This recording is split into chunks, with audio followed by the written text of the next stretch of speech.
Friends, നങ്ങനീസ് വേൾഡിലോട്ട് എല്ലാവർക്കും സ്വാഗതം. എൻ്റെ ചാനൽ ആദ്യമായിട്ട് കാണുന്നവരൊന്ന് സബ്സ്ക്രൈബ് ചെയ്ത് ലൈക്ക് ബട്ടണൊക്കെ ഒന്ന് എന്താ പറയുക പ്രസ് ചെയ്യണേ, എന്നെ ഒന്ന് സപ്പോർട്ട് ചെയ്യണേ. ഇത് ഞാൻ കഴിഞ്ഞ വട്ടം പറഞ്ഞിട്ടുണ്ടായിരുന്നു എൻ്റെ വീട്ടിലെ കുറച്ച് കൃഷികൾ കാണിച്ചു തരാമെന്ന്.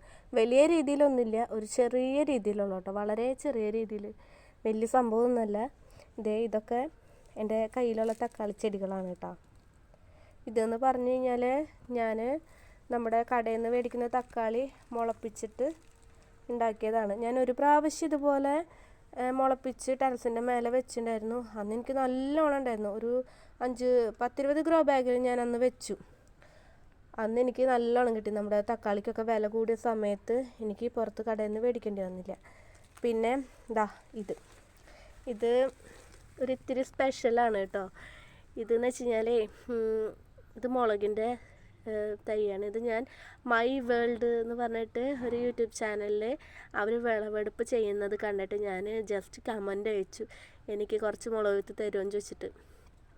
അപ്പോൾ അവർ എനിക്ക് അയച്ചു തന്നിട്ട് എനിക്ക് ഭയങ്കര സന്തോഷമായി. ഞാൻ വിചാരിച്ചില്ല കേട്ടോ അവരങ്ങനെ അയച്ചെന്ന് തരുമെന്ന്. അഡ്രസ്സൊക്കെ കൊടുത്തപ്പോൾ അവരെനിക്ക് അയച്ചു തന്നു. അപ്പോൾ എനിക്ക് ഭയങ്കര സന്തോഷമായി. അപ്പോൾ അത് നല്ല ഉഷാറായിട്ട് വരുന്നുണ്ട്. പിന്നെ ഇതൊക്കെ കാന്താരിയുടെ ഞാൻ തോന്നുന്നു, എനിക്കറിയില്ല. ഞാനിങ്ങനെ മുളപ്പിച്ച് വെച്ചിട്ട് ഇങ്ങനെ അത് ഉണ്ടായി കഴിയുമ്പോഴറിയുള്ളൂ എന്താന്ന്. ഇതൊക്കെ ആ ടൈപ്പ് തന്നെയാണ്. ഇത് പിന്നെ എന്താ പറയുക, ഞാൻ ചെടി നട്ട കൂട്ടത്തിൽ തനിയെ മുളച്ചതാണ്. പക്ഷേ അത് ഞാൻ പറിച്ച് വെച്ചു. ഇവരെയൊക്കെ മുളപ്പിച്ചതാട്ടോ, പക്ഷേ തനിയെ ഉണ്ടായ ആളാണ് അടിപൊളിയായിട്ട് വന്നിരിക്കുന്നത്. പിന്നെ ഇതൊക്കെ എൻ്റെ വീട്ടിലുള്ള എന്താ പറയുക കാക്കപ്പൂ എന്ന് പറയില്ലേ, കേട്ടോ. നമ്മൾ വളർത്തുന്നതൊന്നുമല്ല കേട്ടോ, വെറുതെ അവിടെ ഇവിടെയൊക്കെ മുളച്ച് വരുന്നതാണ്. ചെടിയൊക്കെ മേടിച്ച് എനിക്ക് വളർത്തണം എന്ന് ആഗ്രഹമൊക്കെ ഉണ്ട്, വളർത്തി സെറ്റാക്കണം. പിന്നെ ഇവിടെ കുറച്ച് നട്ടിട്ടുണ്ട്. ഇതും മുളക് തൈ തന്നെയാണ്. മുളക് തൈ കണ്ടോ, ഇത് മുളക് തൈ തന്നെയാണ്. ഇതൊക്കെ ഇങ്ങനെ ഞാനൊരു ഈ ഒരു പരുവത്തിലൊക്കെ ആകുമ്പോൾ പറിച്ചിങ്ങനെ നമ്മുടെ അമൃതം പൊടിയുടെയൊക്കെ കവറാണ്, അതിലിങ്ങനെ സെറ്റാക്കി വയ്ക്കും. എന്നിട്ട് ഒരിത്തിരി വലുതായി കഴിയുമ്പോൾ ഗ്രോ ബാഗിലോട്ടോ അല്ലെങ്കിൽ ചാക്കിലോട്ടൊക്കെ വെക്കുകയാണ് ചെയ്യുക. ഇത് ചീരവിത്താണ് കേട്ടോ. ഇതൊക്കെ ഞാൻ മുളപ്പിച്ച ചീരവിത്ത് ഞാൻ സാധാരണ മുളപ്പിക്കാറൊന്നുമില്ല, ഇവിടെ തനിയെ ഇങ്ങനെ മുളച്ചുണ്ടാവുക ചെയ്യാറ്. ഇത് ഞാൻ ചീരവിത്തും പിന്നെ കൊത്തമരയുടെ വിത്തൊക്കെ നാട്ടുപച്ച എന്ന് പറഞ്ഞിട്ടുള്ളൊരു എന്താ പറയുക ഇതിൽ നിന്ന് മേടിച്ചതാണ്. അപ്പം അത് അടിപൊളിയായിട്ട് വരുന്നുണ്ട്.